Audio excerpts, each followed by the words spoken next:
The Louis Diaz podcast. Glued. Oh, wow. Oh, amazing. And then someone sprayed over them. Yes, exactly. Wow. Did you get someone to do that art, or it just naturally happened? As if I have to get someone to do art around here. Yeah. This is the one lane where you don't have to convince anyone to do artwork and spray shit. Awesome, man. Very industrious. I respect it. It's got your name on it. Great. Excellent. Yep. What did it cost you to get the sign? That's beautiful. I came here. That was $800. Wow, man. I was telling that story just before that I bought the sign as a motivator to keep myself going. Oh, yeah? $800. You can't. It says the Louis Diaz podcast on it. You can't just buy a sign like that and not continue to do the podcast. Yeah. I was on the verge of quitting. Wow. Kind of. Not quitting, but just like it's a lot of work. And I bought it and I was like, well, fuck it, you have to keep going now. Yeah, that's awesome. That would be depressing to go into your shed and every time you go in, there's this dusty sign there. My bedroom. Yeah. Oh, just above your bed. Yeah. Yeah. Literally. So what's the hardest thing about doing the podcast? Like when you say it's hard. Not everything. It's all awesome, but probably editing. Yeah. Oh, really? Yeah, editing and you know what it is? It's the continuous production. Right. It's I'm doing pre-production with other people right now as I'm doing production with you, and I have episodes in the middle of being edited. You know what I mean? Yeah. The continual, the one-man bandness of the continual production train, production, pre-production, promotion, post-production. You just got to keep going. You just got to keep going. Yeah, right. Yeah. All right. Should we do a quick social media thing? Yeah, sure. Because you got to do that these days. This is not the first time you're seeing me today. It's the second time here on the Louis Diaz podcast. And I've got Sweeney Young, Melbourne comedian, psychologist. I brought him here for like a free psych consultation. He doesn't know. Nice. He doesn't. Nice. I've thought about doing that myself, actually. Like starting a podcast on psychology and then getting all the famous psychologists to come in and get free supervision from them. You know, it would work. Pretty good idea. Yeah. You could make like 10 podcasts. You could have a finance podcast. You get advice on that. I actually think that is what some of those guys do. Yeah, right. Make connections as well, I guess. You could do a tech review podcast and then you get sent all the freebies to review. Exactly. Yeah. Exactly. There we go. Paramedics came and then just left that girl there. Well, they must have made sure she's okay, and then they just kind of like, all right, well, just sleep it off. Wow. Yeah. Okay. That's it. All right, fine. Amazing, man. This is all incredibly impressive. Thank you. Welcome to the Louis Diaz podcast. Sweeney Young. Sweeney? Great to be here. Should I call you Sweeney? Yeah, Sweeney, Sween, whatever. Sween, yeah. The Sween dog, as you referred to yourself before. Yeah, I annoy my wife every time we're watching a movie and like someone does something really cool, like flips over something and punches a terrorist in the head and then, roots some chick. I'm always like, oh my God, he's gone full Sween dog. I say that about 20 times a night watching shows, and I never thought I'd see the day. That's about a 1/4 Sween dog. The Sween dog podcast. That's good.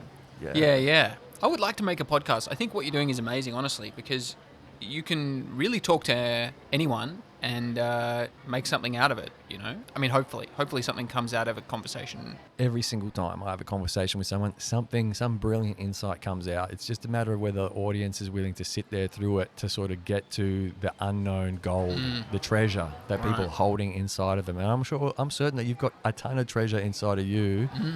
Should we introduce you? Sweeney Young, you are a psychologist and comedian based here in Melbourne, Australia. Yeah. Hosier Lane right now. Yeah, right now this is exactly where I'm based. Welcome to my audience. This is not the first time you've seen us here. So I'm going to warn, everyone, you'll be hearing some background sounds. Now that I'm recording video, you understand the reason why. There's people walking through the laneway taking pictures of us. We might occasionally smile for a photo or whatever. But I'm very grateful that you decided to come onto the podcast and take a risk on a relatively unknown up-and-coming podcaster. Well, I'm an extremely unknown up-and-coming comedian, so, it's not like I'm doing charity work from a level above, you know what I mean? We're at the bottom together. No, I'm At least you have a sign. I do. I bought it don't myself. have a sign. It's like I've got a children's book, but I published it myself. Does it count if you do things yourself? I think it does. Depends how many editions there were. Like, if there's just one, and you just basically made a book for your kids, then Yeah. in your kids' eyes, you're an author. Yeah. Well, I'm totes an author. So you've got kids. I've got one daughter. How old? She's 16. Wow, amazing. Yeah. So how old were you when you had her? I was 24. Wow, unbelievable. So I'm 35. I've just had my first kid just had one? Yeah, little boy is 8 weeks old. Congratulations. Yeah, What's thanks. his name? Oliver. You didn't call him Sween Dog too? Nah. He has to earn that title. So, at 18 we'll have some kind of ritual, and he might kind of fight a lion or a tiger or something. And if he defeats the lion or tiger, he can be a Sween Dog too. And if he doesn't, then he'll have to remain Oliver. These people are standing around that girl, and they're wondering what to do. I think they're going to call it in again. That's big I shoes to guess they fill. do it. Yeah.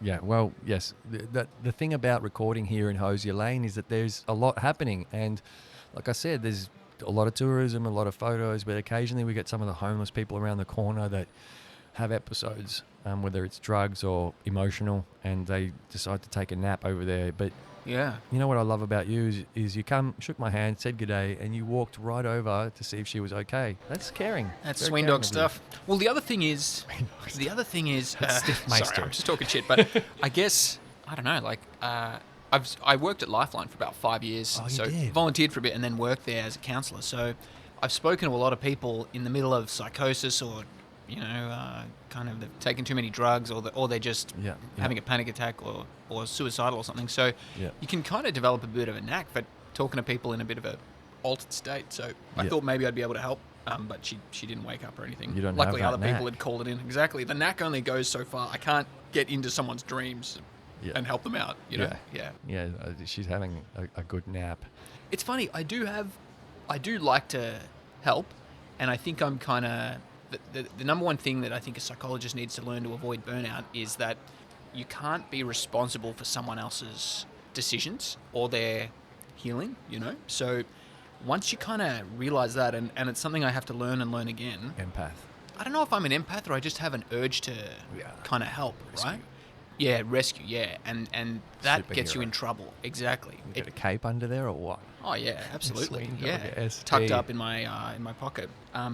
If you can't accept that some people will not want to kind of look inside and accept different parts of themselves or make a change that you think is going to be helpful for them, then you'll be incredibly frustrated and kind of overwork.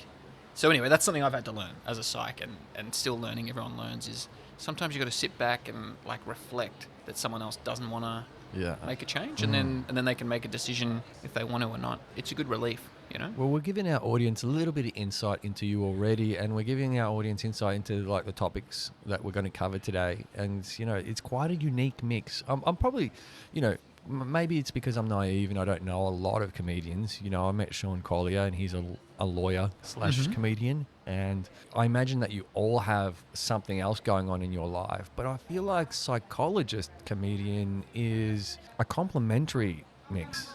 Would you say that? I mean, it's interesting because I've been kind of nervous about doing any podcasts or anything public to do with comedy because... Oh, shit. Because, now I'm kind of embracing it, that Okay. people are going to find out, and at least one client had found out somehow and told me, and I used to be an actor, so some clients have looked me up and found out I was an actor and have talked to me about that. So it's kind of Neighbours. unavoidable. That's right. That, this Sween other Dog side of life versus is the going to... toadfish. Yeah, that's right. Yeah. Round 3 hopefully coming soon. No, they don't want to be back. But, so, I don't know. It's an interesting mix. Is it complementary? I mean, I never, ever, ever talk about clients on stage, and never will, ever. But I guess I talk about my own psychology, and you can learn a lot about your own psychology through studying psychology in all the study that I've done and do, and also just by talking to people, because you see yourself in them. So maybe it helps. You get good at talking. I talk and listen all day. Yeah, So that's what comedy I need. is, right? That's what Yeah. podcasts are made of. Yeah, it is. Cool. You must be... Have you developed like a skill for listening, do you think, since starting this, where like you feel you're able to tune into people a little more or something like that? I think I've always had it, but this kind of format embraces that skill. I've always had it. I've always been good at listening and talking, and that's why the podcast felt right. It's like, it's not like work to be a host of this podcast. That's it's cool, just yeah. something that comes naturally. It's something I was doing anyway, I just wasn't recording it. You're just chatting to people. Yeah. So are you someone who can kind of just start talking to someone that you just met and get pretty deep, or like have a laugh? Extremely deep, very quickly. That's great. Or have a laugh, depending on which, what type of person they are and the energy that I'm getting. Yeah.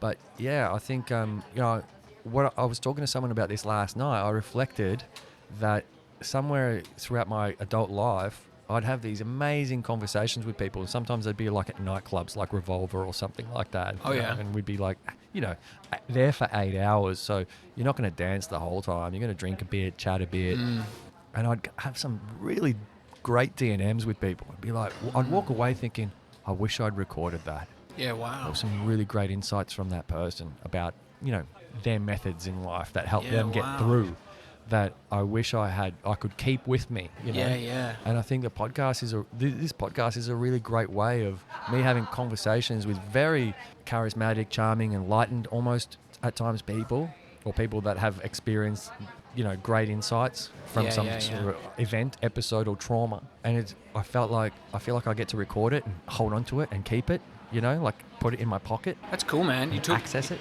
You took that thought, I wish I'd recorded it, and then you did something with it. You started recording it. I love that. Yeah. So can you remember any of those conversations that stick out to you from the Revolver kind of type chats where you go, fuck, that was a good little gem that person said, or it just sticks in your mind a little bit? Yeah, that's the problem with having D&Ms in nightclubs. Yeah. Is that you should really have recorded it. Maybe you were wasted on MDMA and you were actually talking to like a radiator or something like that. Face is getting singed and you're like, wow, you have an incredible warmth. You're talking to the bouncer, he's like, you need to get the fuck out. So you've been intimidating people all night. It's like, wow, man, deep. I remember one time I went there with some managers that I used to work with. I used to work in clubs, right? Oh, yeah.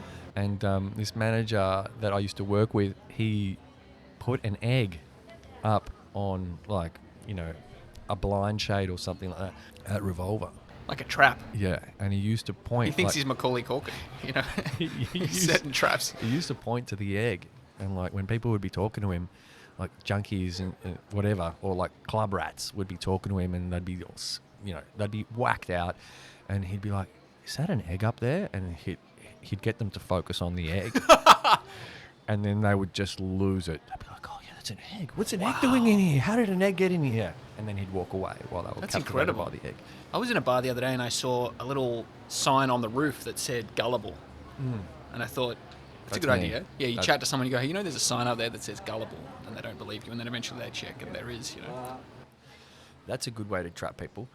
That's amazing. What do you think of the foot traffic thing happening here? Oh, I think it's great. Do you feel like a lab rat? Exciting. No, I feel like I'm the center of attention, which is honestly, that's how I like to be, I'm most comfortable when I'm center of attention, which I've kind of accepted about myself, I guess that's why acting and stand-up appeal to me. They're two different things, though. I'm more comfortable being kind of the center of attention than being like one in a group or something. I mean, I guess one in a group, I'll end up pairing up with someone, having a one-on-one chat, and I'm comfortable with that.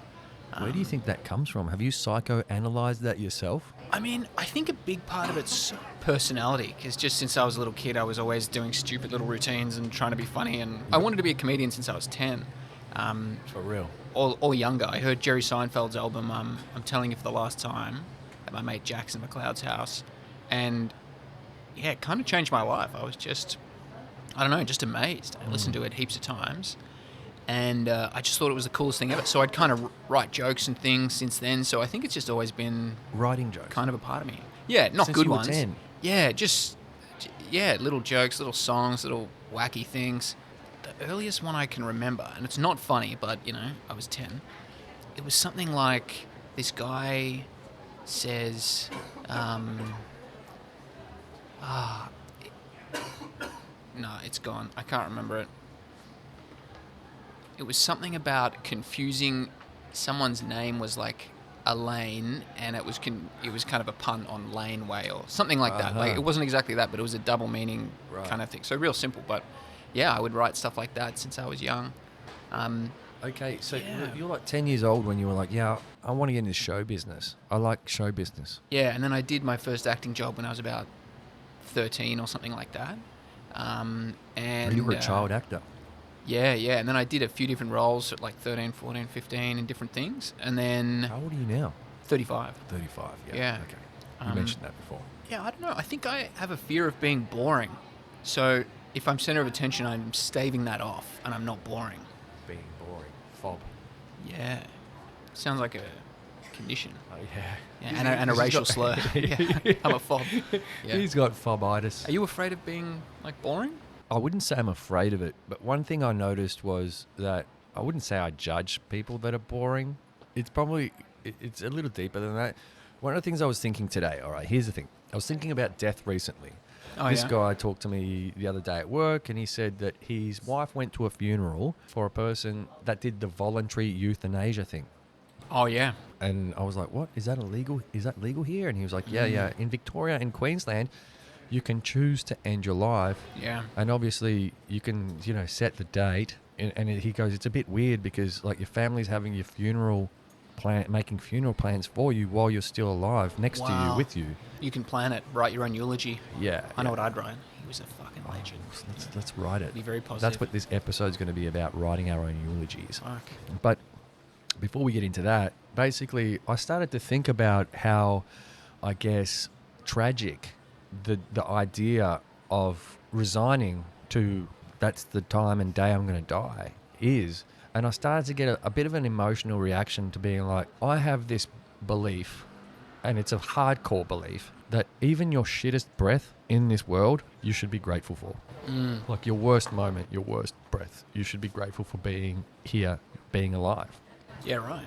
And Have you been? Is that tough to live out? Have you been able to hold on to some gratitude even in your worst times? Do you reckon?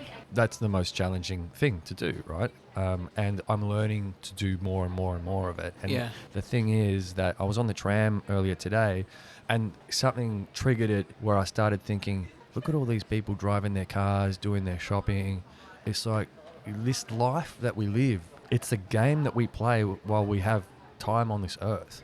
Like, you should do whatever you can possibly to maximize that time, leave that legacy, have a positive impact in some way on other people's lives while you're here. That's the game.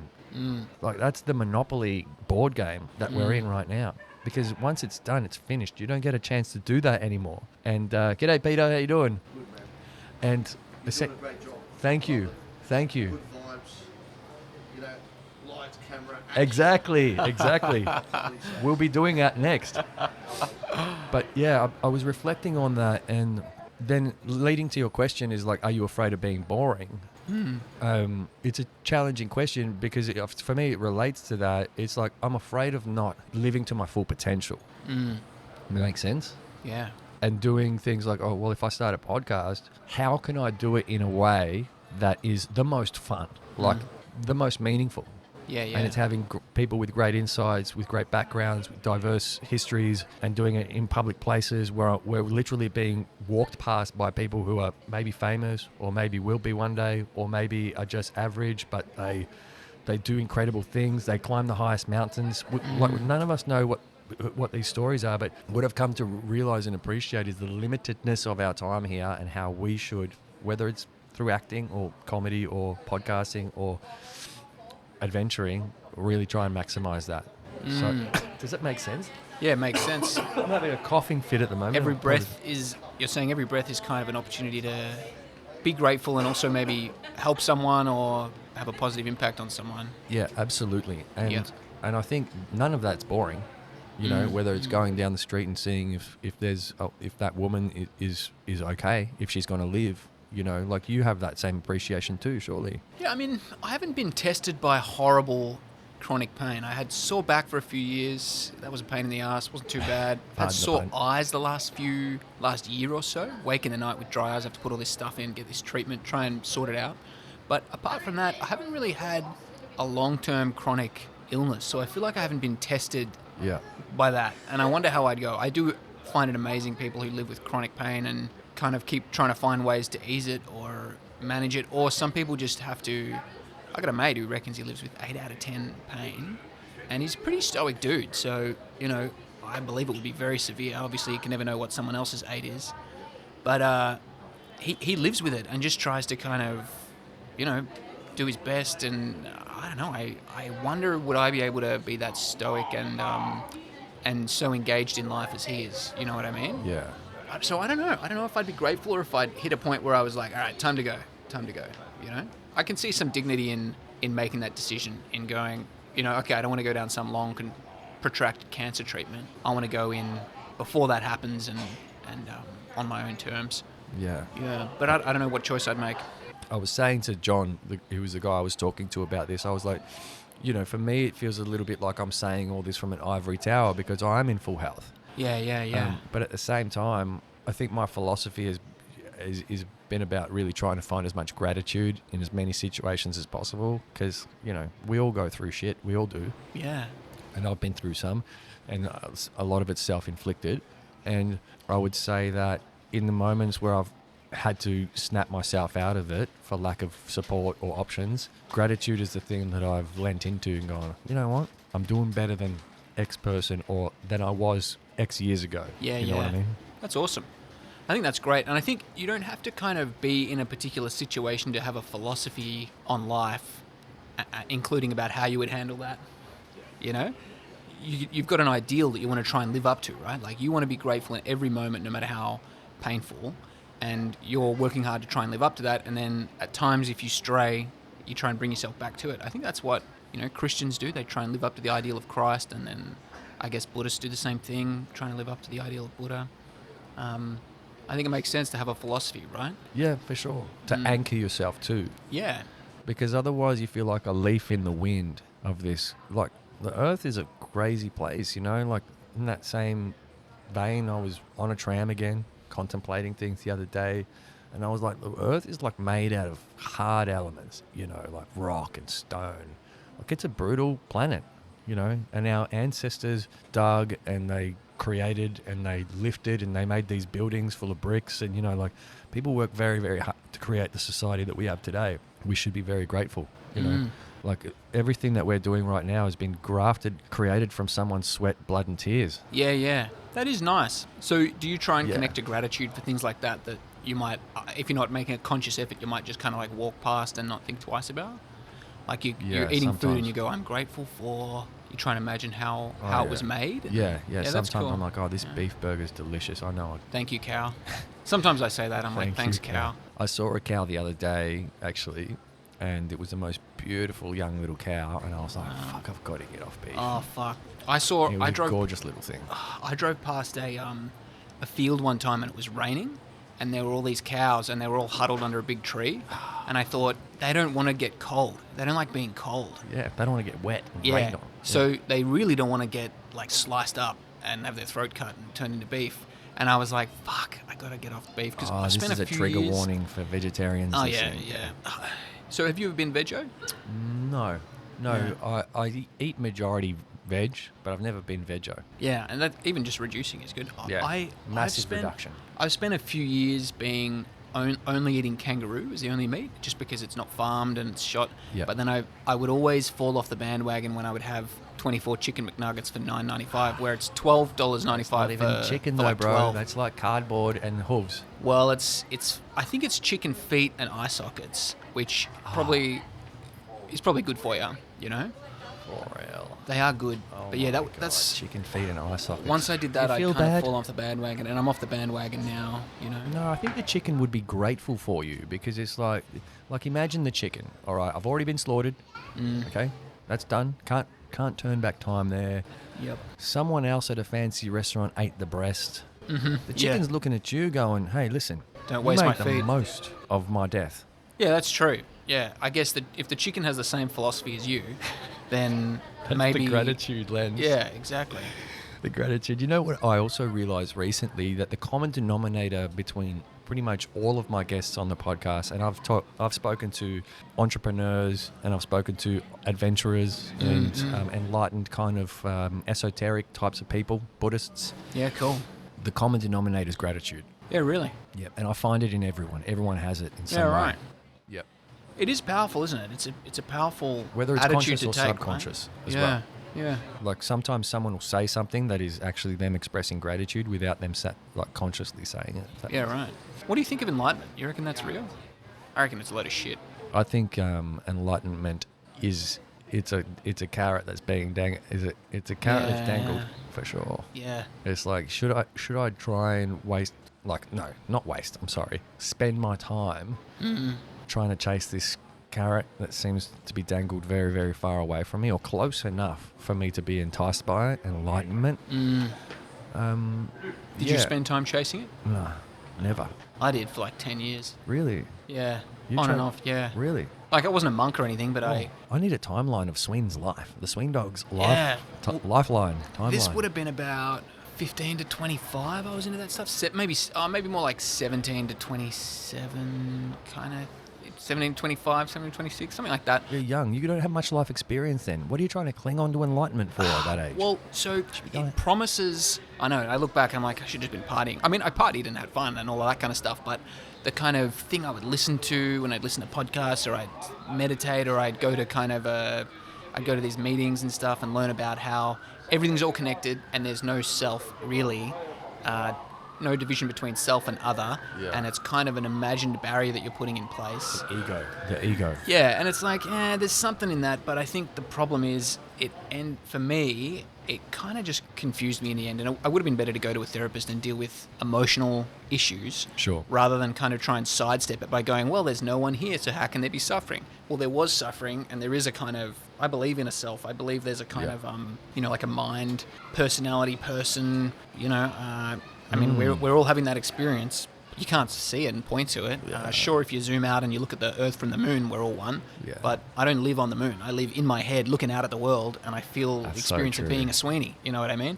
And Sween dog. So- Can we continue to just refer to you as the Sween dog? please, yeah, that'll give my wife great glee, I'm sure. Yeah. Sorry, yeah. Yeah, that's true. We're in a bubble. Yeah. This head is a bubble. Yeah, that's weird. That used to bother me. That ever bother you? That idea that no one can ever know what it's like to be Louis and look out of your eyes? No, that's never bothered me before. I sort of always, unfortunately, would cling on to comparing my life to others. Oh, yeah. And in an ungrateful kind of way, sort of going, oh, well, I wish I had that, or I wish I had what that person. Right. I wish I could strive to have those things or have that kind of lifestyle. I always looked at myself and thought, why would anyone want to be me? Oh, really? Yeah. Okay. Do you still feel like that, or do you reckon that's shifted? Sometimes. Yeah. But yeah, it has shifted. Majority-wise, it's shifted. Did the sign help with shifting it? Absolutely. Yeah. The Lou dog. Nice. Just reminding myself that I've got a neon light that has my name on it. Yeah. Isn't it beautiful? It is It's beautiful. great. It's cool. It's amazing, isn't it, that... I wonder if some people looked at you and thought, fuck, I'd love to be like Louis. Yeah. They probably did, right? Surely. Oh, no. There are people that tell me that they live vicariously through me. Oh, by listening to your stuff and... Yeah, by hearing your stories? people that I have private one-on-one conversations with that are Yeah, like, yeah. I can't believe you did that this weekend, man. Oh, thank Oh, you for wow. telling me that. Oh, Really? My life is so boring. Thank you. Wow. Are they interested in changing their life? Are they bedbound or something? Or what are No, they've made their bed of being a family person, or being a one-woman man, or whatever it is. Yeah, And, yeah. I'll come into the office and I'll be like, oh, I had the worst weekend. It was debaucherous. Yeah, wow. Fuck, I did this, I did that. And they'd be like, holy shit, man, I wish I could just do that for one weekend. I was Wow. like, well, you could. And by the way, you have a wife, mate. Be grateful for that. I wish I had a wife. Yeah, I wish yeah. I had someone to come home to, Yeah. So Are you looking for that? Are you wishing but also enjoying the debaucherousness? I wouldn't say I'm looking for that. I enjoy the stories that come out of, Yeah, throwing caution to the wind. Yeah. I think You I've could get a lived partner in crime. You could get someone who also does that. I would really appreciate, when I eventually do find a partner, peace Yeah, okay. and calm. Yeah. So do you think you're getting stuff out of your system so then you can Yeah. kind of relax? Yeah, I'm getting stuff out of the system. Yeah. For sure. Look at me. Is it good? Fucking doing a podcast in a laneway, for Yeah. God's sake. It's nice. Is it good? Yeah. I think I've maxed out. I've hit the bottom of where I'm willing to go with it, but I'm enjoying being able to live life on my terms. And I know that once I have someone else in my life, what's going to happen then is I'm going to have to share my life with them. Yeah. And I can't be like, hey, honey, I'm going to go and do a podcast with 2 comedians today in a laneway, and then maybe pick up a third guest along the way. And so maybe she's cool with the first 2, but then I told her I'd be home by 5, and it turns out I'm not going to be home until 7:30. Yeah. I'm worried that I'm going to have to give up some of the things that I've started by committing to a relationship, because I know how hard relationships, they take work. It does take a lot of work, doesn't it? Because it brings up all your attachment stuff and it just... Yeah. Yeah, I mean, I think you could find someone who... You're not going to get someone who's endlessly compromising, obviously. And I mean, if they are, that's going to be a problem for them. But Yeah. I reckon you could find someone who would be like, yeah, you're home by 5, you get a text, home by 7:30, all right, just not every night kind of thing. Yeah, I'm sure I could too. Or someone who gets involved with the podcast.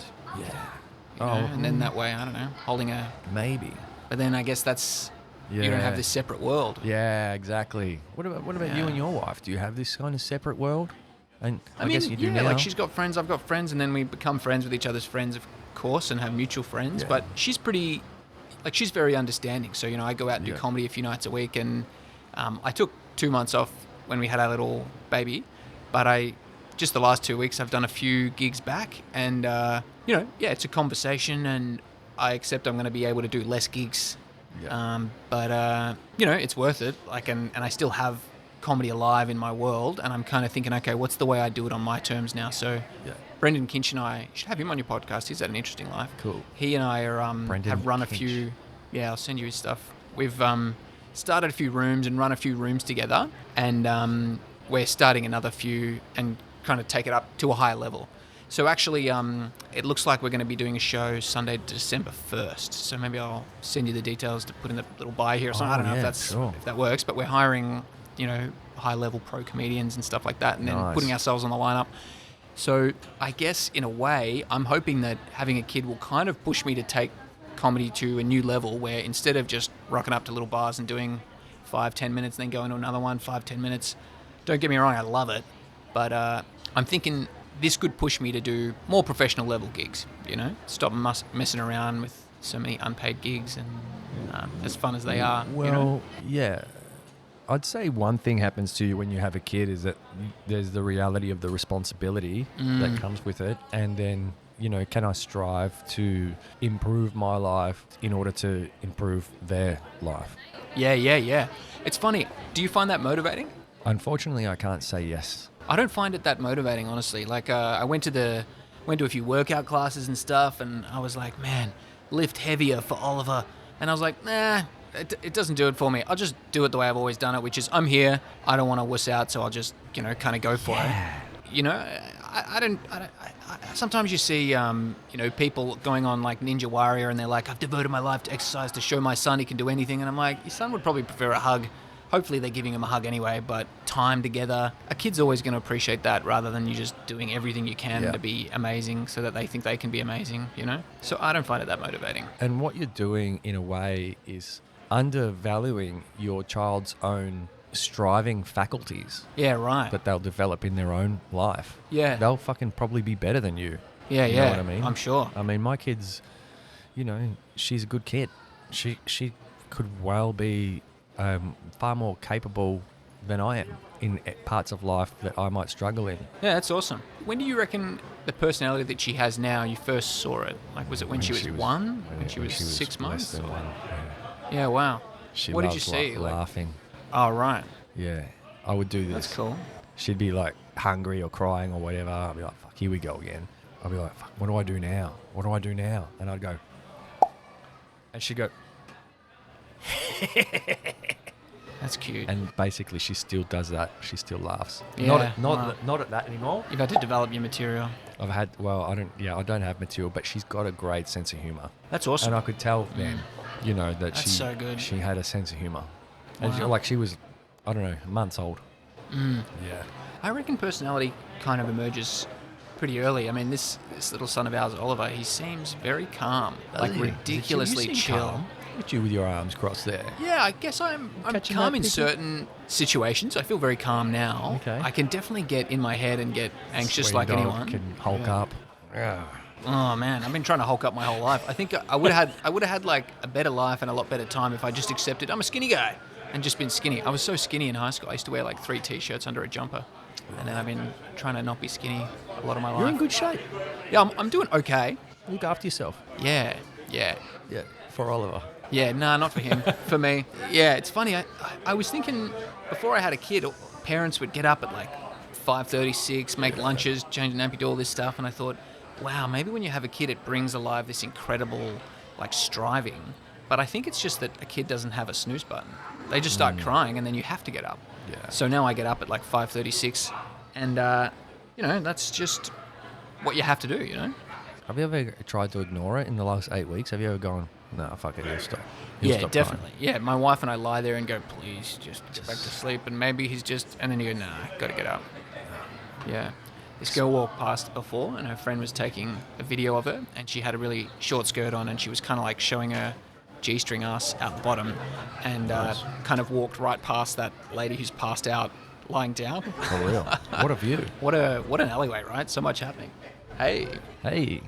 What a view. Yeah. If only she was coherent enough to appreciate what she could have maybe seen. She needs a bit of your philosophy of gratitude, perhaps. You know, Grateful for. Just that would be a funny influencer reel. You know, someone That walking would past be. showing their G-string off next to a passed out person in an alleyway. So many viral moments in life. You know, I like that social media has given us the opportunity to capture so much of the Oh man, honestly Yeah. just hilarious. isn't it side good of this when you life. get on a good scrolling? You know how sometimes the algorithm just shows you something hilarious, and then the next thing's hilarious, and the next thing's hilarious. It's like someone falling off a ladder, someone getting charged by a bull, a cat jumping on a baby's head or whatever, and you're dying laughing the whole time. That can be amazing, honestly. Yeah. As addictive as it is, sometimes it's incredible. I know what you mean. I struggle with it though, because I'm like, wait. If I'm watching all those viral moments, I'm not creating them myself.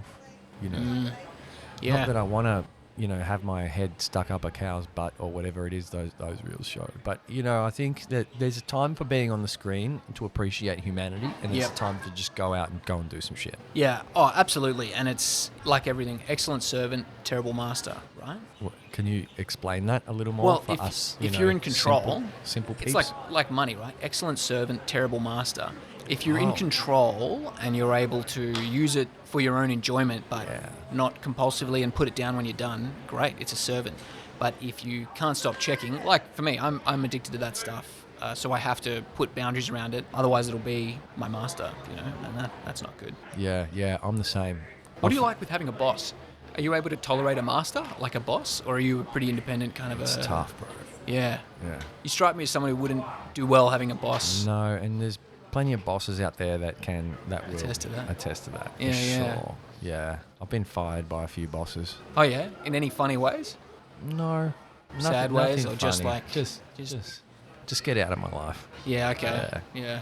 Those kinds of ways. But Right. what am I like with having a boss? Yeah, I've got a boss at the moment, and he's I just realised that he needs help. Oh, okay. Yeah, and he's good at some things, and he's been aware enough or open enough to listen to my constructive criticisms. Oh, that's great.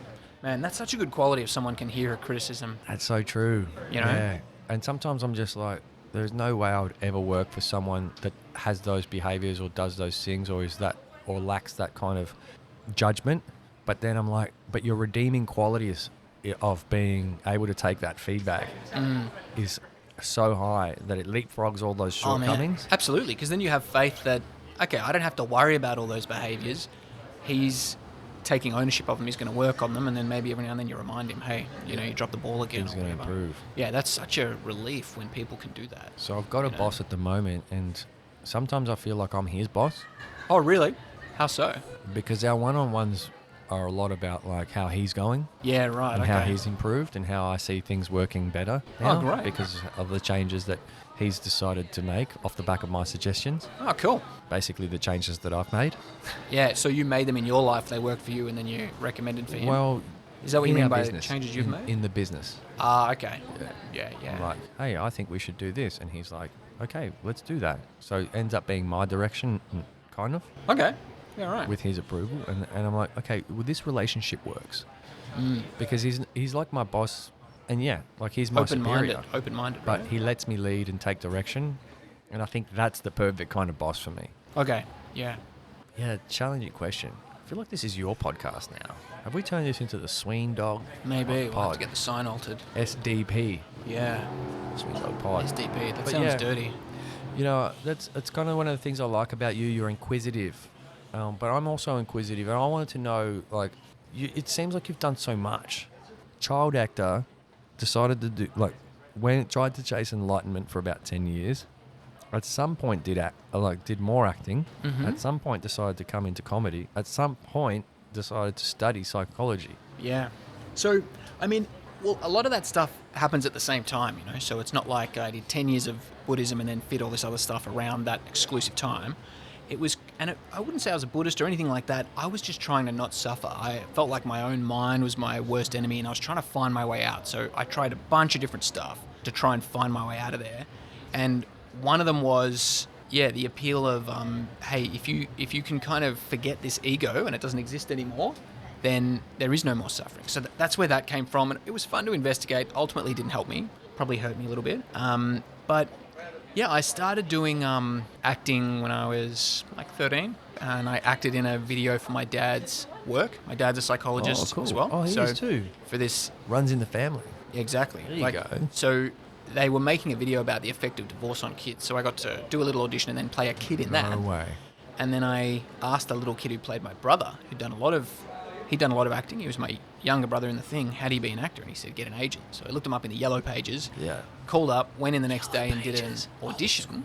Yeah. And then they called me the next day and sent me on a few auditions. And so then it began. And I guess, every year I do one or two little jobs and a short film or something like that. So it's kind of not much, but I started when I was young, so it adds up, I guess. Yeah. And then I left school and I wanted to do video production. So I went to TAFE to study that, and then got a role on Neighbours, like a lead role.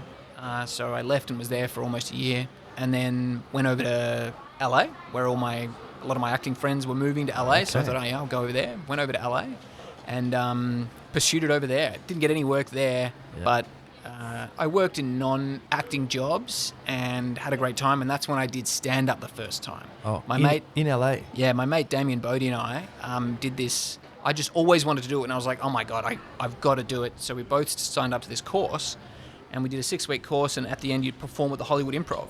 Right. So I did that, and it was amazing. It was exactly what I needed. I needed someone to say, just go for it, because I'd wanted to do it for forever, but just didn't have a concept of, it's like there was some invisible wall that I couldn't step through, and what I could do was enroll in a class. So I did that, and then in the first session, the guy tells us a bit of stuff, and then he says, all right, so just we'll get up one-on-one, and I'll kind of interview you about your life.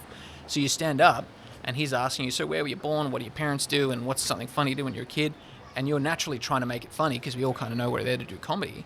And then he goes, all right, great, so sit down. And then you sit down and you go, fuck, did I just do my first set? I felt like I'd broken the surface tension. And then every week we'd come back and try and do a set and work on stuff in between, pardon me.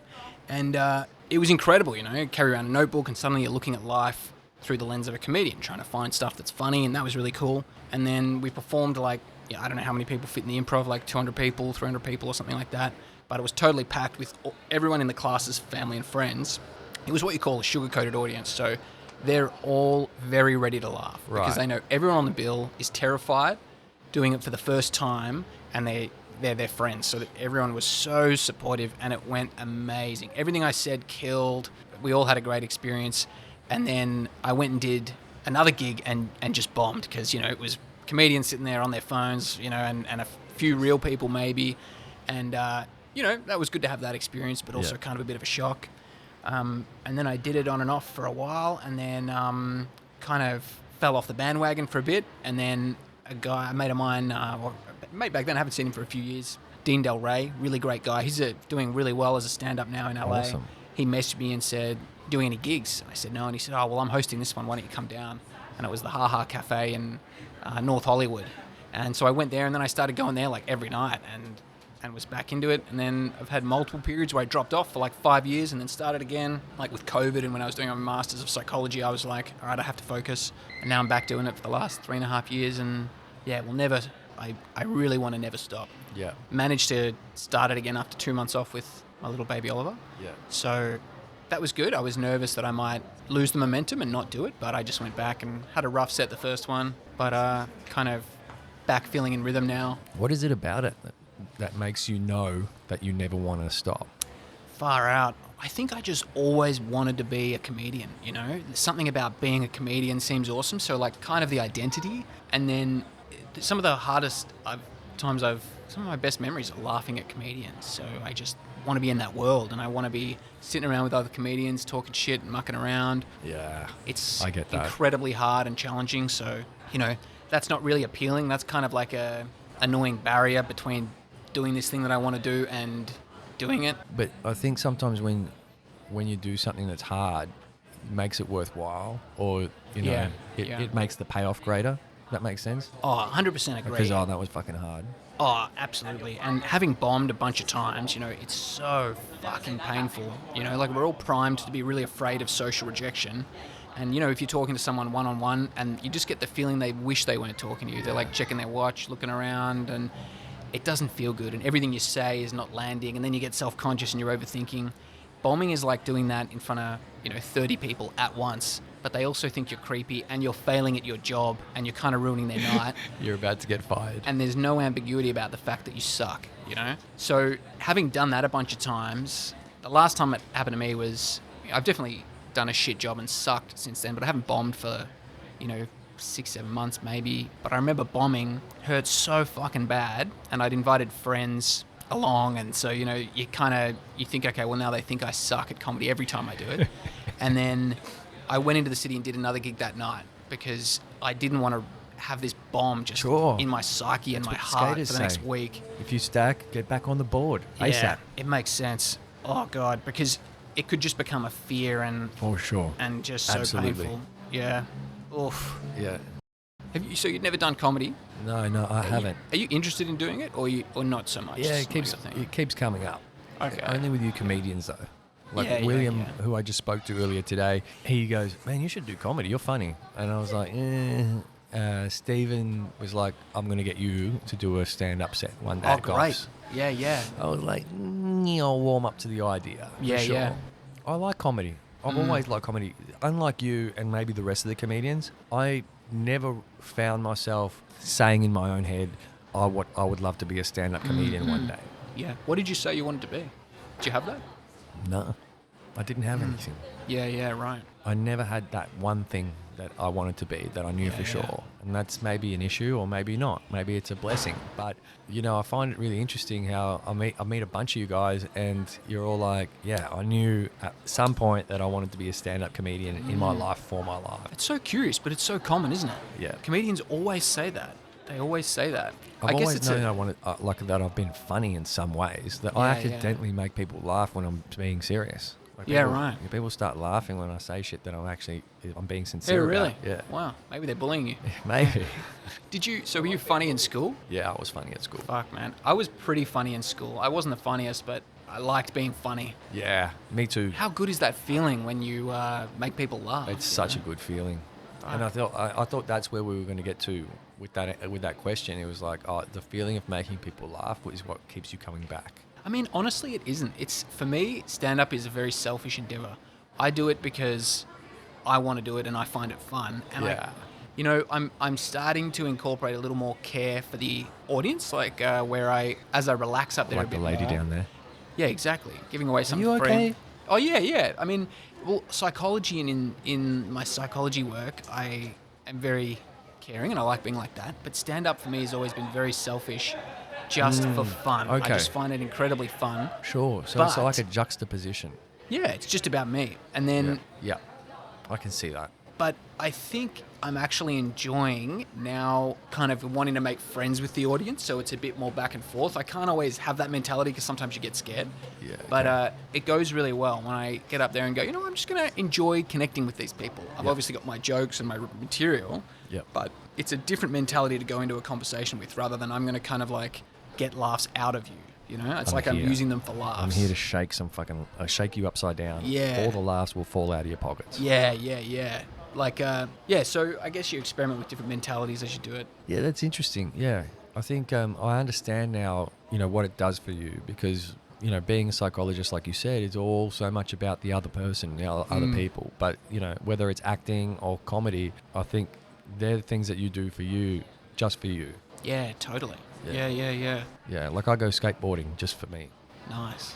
Do you do tricks and stuff or just like can't do roll tricks. around? Roll around. Yeah. I'll go around inside the bowl and that. I can't do tricks, but I'm not there to do tricks. Yeah. That wasn't what I wanted to get out of it. What I wanted to get out of it was like a flow state feeling. Great. Does it do that for you? You've got to be Amazing. present. Yeah. If you're not present when you're skating, you will eat shit and it will hurt. Yeah. So it forces you to be present, especially in this day and age where we're just like, it's technology, we've got our phones, we're so connected. Yeah. To be able to have something where you're like forced to get off your phone and so you don't eat shit Yeah, it's good. It's good to have. But then Man, skating is fun. It's fun too. That's great. You know, and it makes me feel like a young kid again. That's awesome. And I'm there with the 10-year-olds. Especially if you get a gravel knee. Like if you fall, remember you'd always fall over in asphalt and get a gravel knee? I put a little Simpsons Band-Aid over the top Nice. of it. I go to That'll Mum, fix everything. better Dean. Someone kisses it better for me. That's so good. Get on my skateboard again. I'm just imagining I had a visual of someone, maybe you, signing up for bungee jumping. And they go, so how come you're doing this? You go, I'm just paying so I'm not on my phone for like 10 minutes. You know what I mean? Yep. You just do something so engaging that it gets you out of whatever funk you're in, huh? Well, I think it's interesting. People still chase. People have been adrenaline junkies and chased that adrenaline, I suppose. But now it's not even about chasing adrenaline. Now it's about just chasing presence, just chasing being present with someone. Yeah. You There's know, a guy. how do you do that? Fuck. I think one big thing for me that's gotten in the way of being present is rumination. Like, so thinking and trying to figure out things that are unfigure-outable. Right? And I ended up studying. There's a guy called Dr. Michael J. Greenberg. He's a New York-based psychologist. It's a good name. It's a great name. And he's got a website by the same name, drmichaeljgreenberg.com. And I did some training with him via Zoom. G'day. And he's done a lot of work on coming up with techniques and ways to help people stop ruminating. And that's been really helpful for me. So I think that improves presence massively. So if you're trying to meditate, but at the same time you're trying to mentally figure things out and monitor your mind and check for things, then you're going to be filling up a bucket with a hole in it, you know. So he teaches you to realize that when your mind is whirring, that's not something that's happening to you. That's something you're doing. So he's got a lot of great techniques. So I enjoy sitting and just stopping my mind. Where do you follow Michael? So you go to michaeljgreenberg.com. Does he have a YouTube? I'm obsessed with YouTube. He's got a few videos on YouTube. He's done a few episodes of the OCD Stories, which is a podcast about OCD. Okay. He's done about 6, and he talks about his technique there. So now since I've trained with him, I teach people that technique now. Who come to me for therapy, and then depending on where you are in the world, you can find people who've trained with him if you reach out to him. Or you can, a lot of people have gotten a lot out of just listening to his podcasts and reading his little short blogs and putting that stuff into practice, you know? Yeah. Michael J. Greenberg.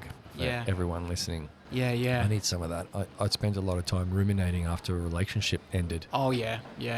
Which is common. It's a common time for people to ruminate. So you were trying to figure out something. Yeah. Do you reckon? Yep, I was. Yeah. And what I'm going to say is that the ruminating eventually led me to figuring some things out. Oh, great. Well, in a way, how do you draw the line between problem solving and ruminating? Yeah, that's a good question. Right? Because you've got a mind, you want to use it, and it can be great to sit down and think and go and reflect and go, fuck, what did I do wrong? What did I think the other person did wrong? How did we get here? How can I avoid that next time? That's all great stuff. But I guess if you feel like you can't stop and your mind is turning itself over and over at 2 a.m. when you're trying to sleep, then it can become a compulsive rumination problem. And I guess at the end of the day, is it making your life worse? Like, are you suffering because of your mind going around and around? Then it's probably rumination, you know?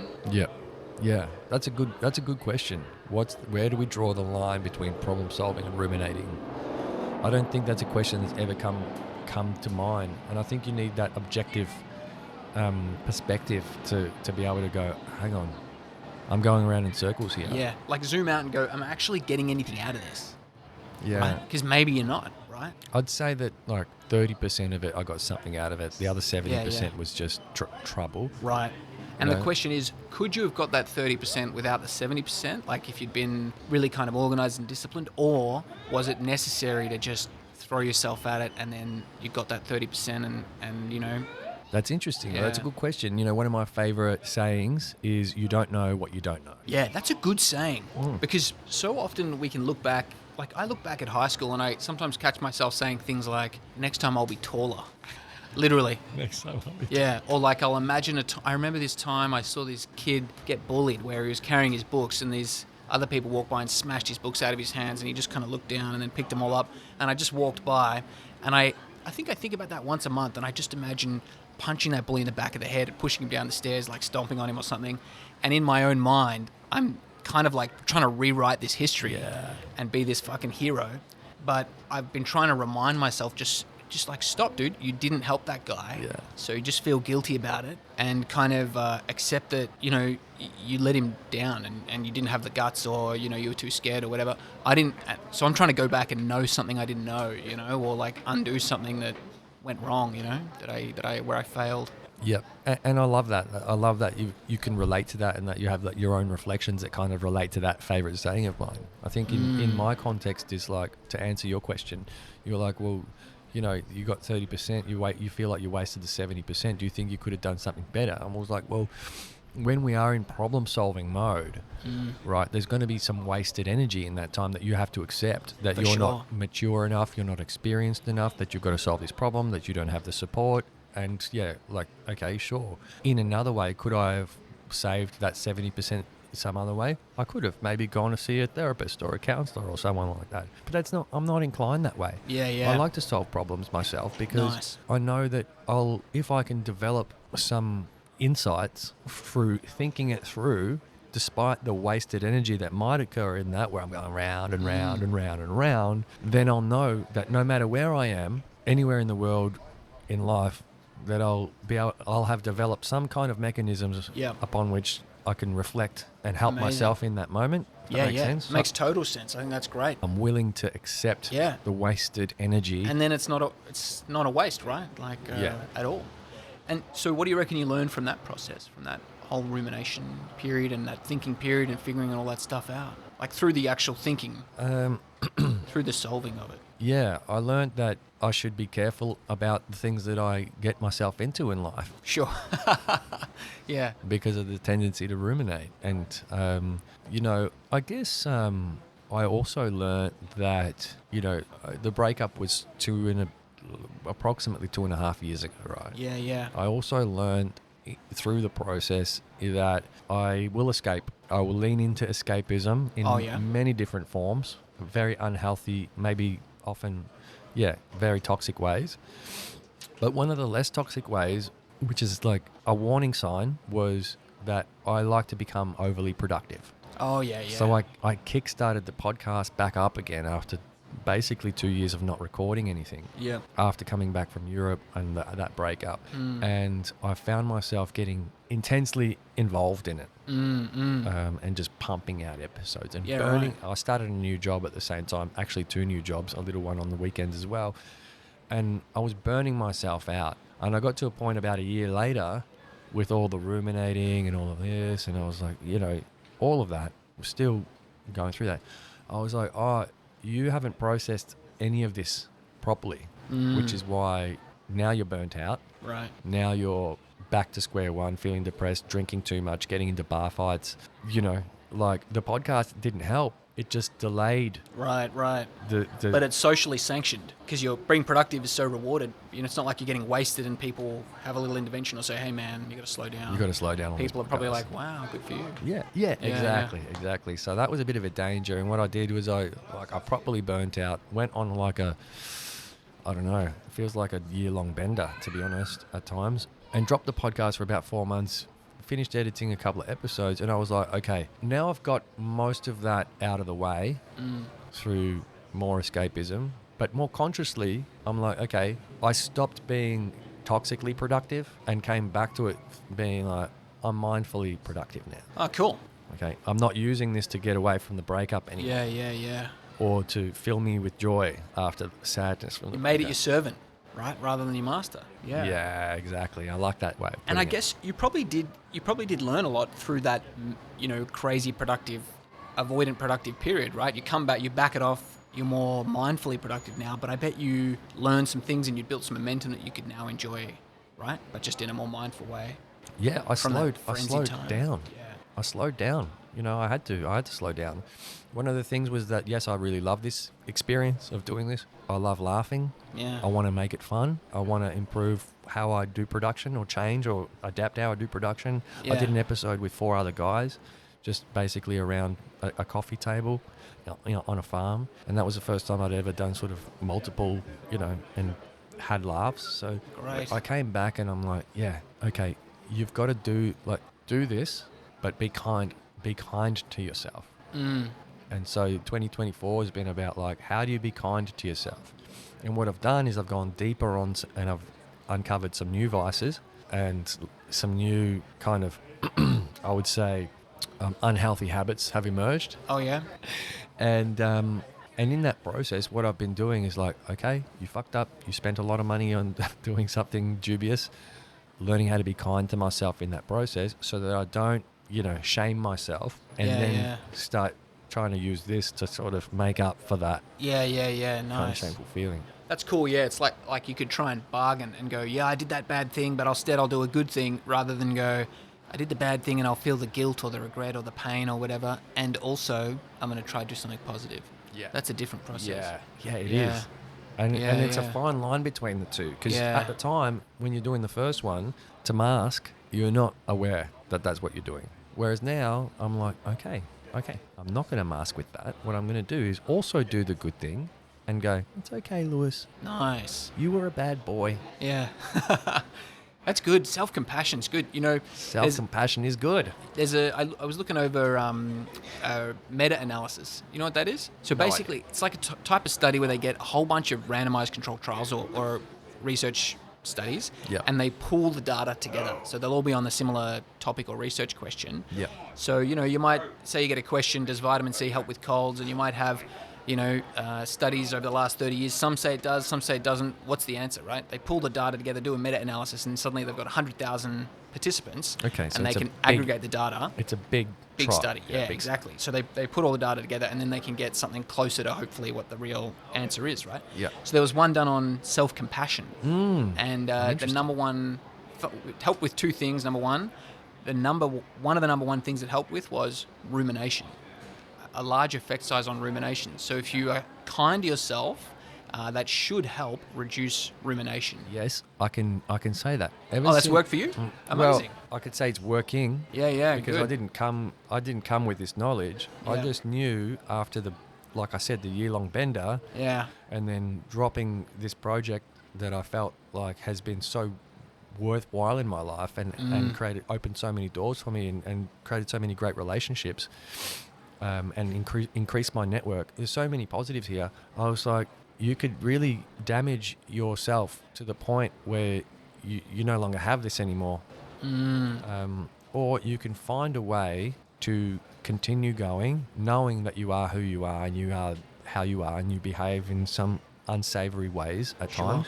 The only thing that's going to help is me being kind to myself about that, so that I don't blow out. Yeah. Makes sense? It makes And so total sense. I can say That's that really it's nice. working. Yeah. Oh, good for you. Yeah. Self-compassion. I love amazing. that. It's a nice term. Self-compassion. It's good, isn't it? Yeah. That's so cool. What about you? Do you have struggles? Do you Yeah, struggle man. with anything? Oh, yeah, of course. Like I said, I can have a tendency to ruminate. That I'm not so much a problem for me really anymore. But of course, I struggle with hesitation. Sometimes I can sit back and contemplate the dream rather than take the first step. Yeah. Yeah. Yeah. And that's why at times I've stopped stand-up for a few years and then kind of just felt that inertia, and then something has propelled me to go and do it. Actually, I hadn't done it for a number of years, and I remember asking myself, what would I regret if I died in a week? And I thought, not doing stand-up again. So then I Yeah. booked a ticket, went to New York, That's it. did it there for like 5 or 6 weeks while I finished my honours thesis, and hung out with my best mate, Ross Allen, who did some comedy gigs with me, and we were writing comedy stuff together, and I just, write my thesis during the day and wander around New York, go to some little bar, work on my thesis, and then go at night and do a few gigs each night. It was awesome, and I kind of kick-started it again. And I guess talking about self-knowledge and knowing your limitations, knowing my capacity to sit in inertia, I knew I just had to throw myself into something. So that's why instead of just looking up a gig in Melbourne, I booked a ticket to New York and did it in New York, where I could immerse myself. Interesting. Yeah. Not everyone has that luxury. Yeah. But you could do it, and you did. Yeah, Awesome. yeah. What a great thing to realize. What would I regret if I didn't do it again? Stand up. That's when you Yeah. know. That's when you know. It's important, hey? I know, and thanks to the neon sign, I know that I would regret not continuing on with this. Yeah. How big do you want to grow it? Like, are you wanting to make it massive, or are you just enjoying the process? Are you ambitious with it? Yeah, I'd say I'm ambitious. To remain consistent, would I want to make it massive? I would love to do this for a living. Yeah, amazing. Cool. Yeah, I'd love to do this for a living. Incredible. It's so much fun. Yeah, yeah. I love the commitment to it. Like, you've got an incredible setup, and I've never really heard of anyone doing a podcast in public like this. It's so smart. Well, kind of. Yeah, there's risks associated. of Yeah, course. but, I'm sure you can handle that, right? I can handle that, yeah. And like I've said on multiple occasions, that I enjoy not necessarily the being the center of attention. That's not what it's about. But I've said before that the pandemic taught me that I enjoy the human experience. I think we've covered that a couple of times in different ways just in our chat now. The human experience for me is one where I realise that it's limited, and that there's a lot of connectivity and dependency that we have with one another, and that we should not ever put ourselves in ivory towers, however, immerse ourselves in the mess of it and the beauty of it, I suppose. Yeah. And I'd say that, there might come a point where let's just say this podcast becomes bigger, and, I've heard of people getting stalkers and stuff like that. Ah, right. You cross those bridges when you come to them, Yeah, because yeah. at the end of the day, like, while I love being out immersed in society, and I love like I said, the beauty and the randomness of it. Look at these characters. Like, eventually there might come a point where I have to adjust that philosophy. Yeah, right. In order for safety first reasons. Yeah. But Yep. I don't think that's happening anytime soon. And Yeah. so, doing it in public is a way for me to remind myself of how much I love being on this planet in the time that I have. It's awesome, man. I mean, yeah, that's great. Because is there a risk of, like, isolating yourself, like in an ivory tower? Or do you think your nature, like, do you have to work to make sure you're connected to people? Or I'd say I'm very isolated in my personal life. Yeah, right. I feel isolated, yeah. Yeah, right. Yeah. Like, there's Yeah. a lot that happens behind the scenes. Yeah. I'm not married. I've got my kid, but, she lives interstate. And so, I can be lonely when I get home sometimes. Yeah. And then, of course, more related to the podcast, there's a good 10 hours that's going to go into editing this episode. Wow. Yeah. So you edit out the ums and ahs and stuff like that? Yeah. Yeah. And now that I've introduced video, I got to change the scene. Yeah. Cut from you to me. Yeah. Get some of these characters from the laneway, cut them in. Yep. It's going to be fun. Wow. It's worthy. Yeah, that's great. And I think, do I look at that? Because there's someone sitting at home going, this guy's crazy, he's putting that much work in. But I like being an artist. I like being a practitioner. And I love in a way, like the solitude of post-production, where I Yeah, get to nice. lock in and create the story. Does that put you in a flow state, kind of like Does, skating? yeah, kind of does, Oh, that's yeah. awesome. It's like a flow state. Sometimes I'm like, fucking hell. Okay, maybe a bit more than I could chew with this episode. This recording's a bit Right. long. Yeah. But ultimately, I was reading something about like in the Ikigai book. The Ikigai book? Ikigai. I refer to it No. often. It's the Japanese philosophy of, like... Oh, right. I how have to heard of it, but I have no find- idea what it is. Yeah, finding your thing in Right. life where you can get paid for, where you love, and what you're good at. Wow. That intersection of all three. Amazing. And it tells a story about this. I think he's a Japanese kind of animator, and he's very, very famous and very, very introverted, but hugely famous, and such an introvert that he'd be on set but kind of like this, people are just walking past him and he's just doing his work. Yeah, right. So locked in, flow state, introvert. Cool. Oh, hello. Hi. Back to his work. Mm. Yeah. For decades. Then he retires, and the studio where he worked every day was like, well, I guess that's it. He came back to the studio the next day after he retired to do more drawing. Oh, really? So Yeah. he thought he wanted to retire, but then he didn't like it? He was retired. Oh, he did it for free? Yeah. Ah, that's interesting. Yeah. He found the thing that he loved and he was good at. Yeah, wow. And he could get paid for. The only thing was, he still loved it and was good at it. He just wasn't getting paid for it anymore. I wonder why he made the decision to retire at all. Why not keep getting paid? I wonder if he freed himself from some constraint Yeah, that the maybe money had freed over him or himself something. Like, from suddenly it. he could do whatever he wanted. Yeah, but he ended up I'm doing only the thing. drawing anuses now, and you can't stop me. They're like, fuck, okay, sure. I've been waiting an hour and how many minutes for you to be funny? Yeah, there we go. Well, all you do is put it in the reel and go, the whole episode is like this. And then I'll sit there and go, what the fuck? Yeah, drawing anuses. Yeah. There we go. But no, I think I don't think I'm at risk of being in an ivory tower. That's good. But yeah. I think it's healthy to have a balance. Yeah. I guess if you create the structure of your life and it takes you towards being in an ivory tower, it could mean that you're doing something that goes against your nature. Yeah. Like for me, I'm an extreme extrovert, but... Extreme extrovert. Yeah, Okay. Because like- most people would think being an extrovert is extreme. Yeah, I know, right? But now I've got my own psychology clinic, right? And it's just me working there. There's other people who work in the building, some psychologists, so I chat to them sometimes, but I have no one to collaborate with because it's just me one-on-one. And then I show, show videos of sessions. People consent to being videoed to my supervisors. Yeah. So all psychologists have to have supervisors. So then we collaborate in planning what to do and how to improve treatment, right? But it's still just me doing the work. So I think I've designed a life in a way that has a little too much solitude for my liking. And stand-up is great. I got a heap of stand-up friends and we all love to joke around and muck around at bars and stuff like that. But at the end of the day, you do your own work. So I think I'm going to start running OCD groups and an OCD camp where I could collaborate with some other therapists. Yep. And potentially I want to work at an organisation a few days a week because I want to structure my life in a way that will shepherd me towards more social interaction and collaboration, Yeah. Do you Thank you, sir. Thank you. Should we finish up in a few minutes and No. I'll let the next guy shuffle in? No, not at all. right. Not at all. We're not under any time. We're not under any time pressure. Yeah, collaboration's important. So important, right? So you don't... It's your turn to ask him some serious questions. I'm trying. Yeah. Very deep. He's too good. It's in my nature. Yeah.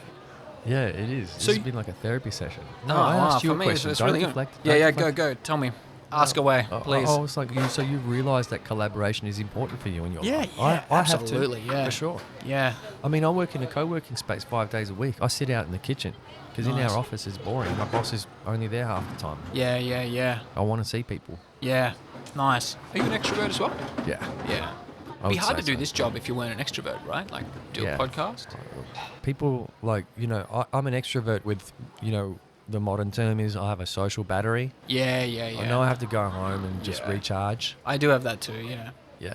But I don't, which is normal. I think that's normal. Even extroverts need to go and recharge. Yeah, right? of course. Yeah. But yeah, I'm extroverted. Yeah. I walk into a tram and be like, what's with the vibe in here, everyone? Oh, you say that? Do you say sometimes? What do people do? Some people laugh. Yeah, that's cool. You know what I mean? Or, you'll get a smile, or you'll get a thumbs up. You'll get someone shuffle across the seat and let you sit down, and like, You end up chatting? yeah. Oh, that's cool. Yeah. Yeah, I've like I said, I take the human experience as one that's limited in nature, and you've got to just try and grab the bull by the horn sometimes. And Yeah, sometimes yeah. it's reminding these motherfuckers that on a Monday morning, you're not in a coffin going to your grave. Wake up, like, say something, interact with each other. Right. There's brilliance there. There's something magical waiting to happen Yeah, right. if you just say hello to people. So have you gotten into some good conversations that way, people? Yeah, I've met some brilliant people and had some good conversations. Ultimately, I've thought, well, you can just spend your life doing this and being that guy, or you can learn how to harness this kind of skill and try and improve your own life with it. And I think that's kind of where I'm at now. It's like I can be that fire starter, but I'm not going to be on every train or tram or taxi or airport in the world. Like the world has a bunch of amazing people that remind us every day that life is short. I just want to be one of them too. That's humble. Yeah. You accept that you're going to be like part of a kind of a movement, right? Not the one person who does something We all have to. for the world. Yeah. We didn't, none of us built this shit. Our people that came before us did. Yeah. And I think that keeps me grounded, and it just brings joy, brings more joy than anything. I do have some challenges, but yeah, I think it's nice talking to a psychologist for once. It's kind of like I can feel like I can open up about shit. Oh, good, man. Thanks. Yeah. Well, that's a nice compliment, Like, You're it's well dressed too, by the way. Can I? Oh, thanks, Can we, yeah. Can we? I'm going to pan down on yeah, this. please. Thanks. You've got a good fashion sense. Thanks, man. I didn't Yeah. get that from Appreciate watching it. your Instagrams. You look a little bit more cash when you're on stage, but you came Yeah, here, you got the polo thing happening kind of thing. Yeah, well, I want to, it's funny. I do like dressing nice and putting a bit of thought into an outfit, like coordinating colours and things like that. You do? Yeah, Okay. sometimes, It's a show usually business. stand-up, I don't bother. But yeah. You started dressing your baby a little bit? Yeah, oh, older? yeah, all different You dress him outfits up and and stuff. shit? It's so cute, you Yeah. know. Like he was in a little bear outfit today, like a onesie with little bear mitten hands and stuff. It's like ridiculously mittens. cute. Isn't that Yeah. cute? Yeah, it's amazing. Babies. Yeah, Babies are cute. babies are so cute, you know. Some babies are ugly, but Yeah, you know, it's the truth. Some is people. Oliver a good-looking baby? Yeah, You'll he's never see- gorgeous. Yeah, Is he?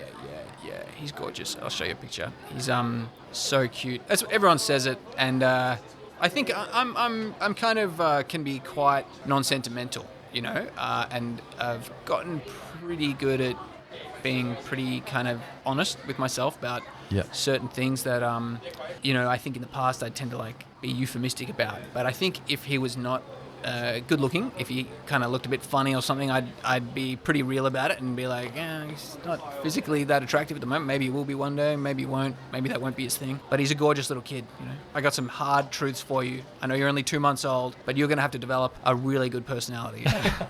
It's an uphill battle from here. So start a podcast, hone that skill, you know. Fuck, that would be hard. What? Being like really objectively, physically unattractive and then having an amazing personality. It feels like a bit of a guilty thought, you know, but like it would be tough. I mean, there's a variety of challenges. Someone could be good looking and have a shocker of a personality where they just never know what to say, and, you know, that'd probably be harder. I guess there's so many different ways you can struggle in life, hey, right? Like you can... Exactly, there's is. so many different forms of hardship. I that- lived with a guy who was very good looking, right? Women loved him, but Until he started talking? was shy. Right. Like too shy to ever kind of Yeah. make anything happen? Yeah. Yeah, was shy. Yeah. Like had celebrity women that loved him. Like, Really? Yeah, would spot him. How good looking is this guy? Very good looking. Really? Damn. And I was always the one that was like, "Oh, all right, I'll go over to that group and bring them over. Yeah, right. Wow. Because Did you develop that confidence? yeah, Or did- I grew up. do you thinking- have that? I grew up thinking I was ugly, Oh, really? Wow, okay, that sucks. and that I had to just get noticed. So like had to work to get people's attention. Yeah, right. You know, like That was probably good that you believed that.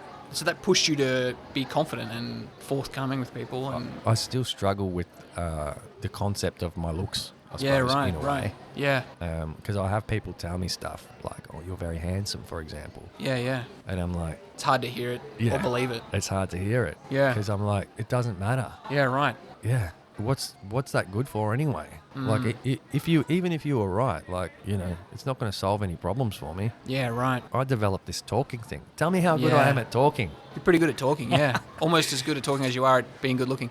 Yeah. I have that same thing with people tell me I'm average height. And I go, Are ya? I don't No, think I'm you're average not. height. I think I'm a bit below average. Oh, okay. Right? I didn't notice, by the way. Yeah, well, I think of myself as like a shorter dude. And I think I've looked up the stats being, you know, into that stuff. And I think I'm like an inch below average height in Australia, Okay. which probably puts me You in the make up average for it in range. inches elsewhere. Yeah, absolutely. I got long toes. Yeah. So, but I guess at some point, I was thinking about getting like 1,000 stickers printed up and stick them all around Melbourne that say, what if the kind things that people say about you are actually true? Or what if they actually believe them? Or something like that. Because I reckon a lot of people struggle with what you're talking about. And what I deal with, you know, say the height thing. Yeah. Where, Hey, man, you're average height, you know? That's a compliment. yeah, for me it is. Because I worry, what if I'm short? I feel like I'm short. Like, for some reason I got in my head like, that's a big deal. I'll have to work on that. Yeah. But I reckon a lot of people would struggle with that. I think a lot of people do. They get a compliment and they don't believe it, or they're disgusted by it, or something. You know, Yeah. like I was talking to William Wong about that earlier today. He was like, I was like, man, you're good looking for a Chinese guy. You know? oh, Jesus, he's a good-looking guy. Yeah. Oh, well, I told him he was good looking first, and then I rephrased it, you know, just for a little bit of, you know, like Yeah. backhandedness. Nice. You know, because I could tell that he struggled with it, so I tried to just dumb it down with a little bit of cultural appropriation or cultural Nice. nuance or whatever it was that I did racism. Maybe. Yeah, I think you're being generous with yourself if you say that's nuance. That's just racism. But it's funny. Did he laugh? I actually think Chinese people are attractive, mostly. Yeah. Mostly.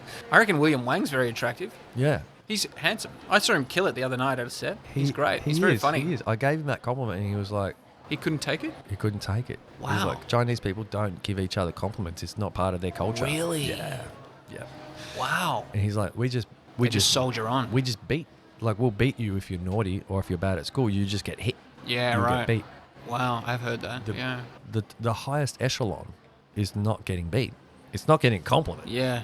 It's being a doctor. It's just being average, accepted. I was thinking about that whole, the dragon parent thing where, because I have seen a number of Asian Australian clients who are younger, and they really struggle because they're caught between two cultures. They've got these parents who want them to be kind of a doctor or be work incredibly hard, and then they grow up in an Australian culture which is a little more relaxed, and so there's a real divide between them and their parents, and it can really negatively impact the relationship because they feel like their parents are being incredibly hard on them, and their parents are just doing what's kind of normal for them. Yep. But I was thinking, if you come from a country where there is the possibility that you could end up just making like one screw for an iPhone for your whole life or, whatever, then, you don't want that for your kids. You are going to ride their ass. And, Sure. forgive me if this is totally ignorant and this isn't the reason, but to make sure that they don't end up living that kind of life, right? You might push them and push them and push them, For sure.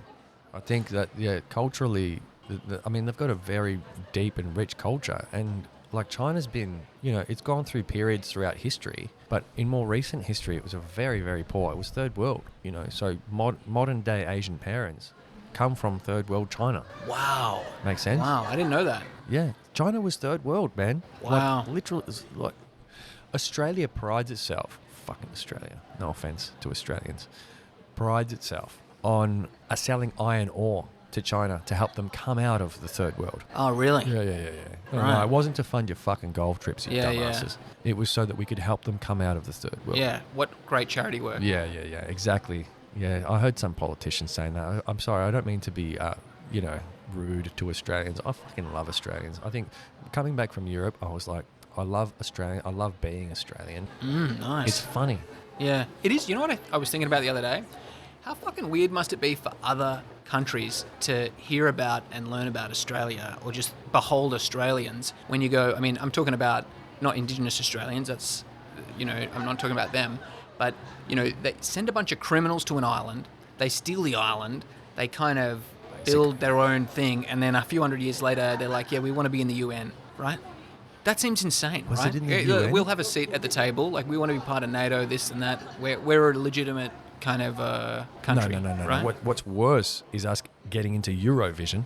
Oh, right. Yeah. I never watched that shit. That's Eurovision. That doesn't appeal to me at all. It doesn't appeal to me either. Yeah. I don't like it when... I feel like there's always going to be some presenter who's like, does the worm or something, and it's like, wow, he's so wacky. And I think, the fuck? I don't need to sit there on my couch and watch someone have a bit of a personality for a living and go, oh, yeah, that's kind of good. Yeah, I could like do that. better than that. Yeah, exactly. We can do better than that. Yeah, we could synchronize some kind of robot thing, Speaking of which, hey, if you're going to take a photo of me, at least take my phone number as well. That person was taking an iPhone photo, but they had no phone in their hand. She went like this. She was like, It's quite strange. that's a new symbol. She's operating with her own set of laws. That's a new symbol. Phone in the pocket. Like but many still- people in this laneway are, like Yeah. the sounds of it. So, okay, well, and I enjoy this conversation. I'm enjoying it. I'm mindful that you have a young Oliver to get back to. What's next? What is next in your life?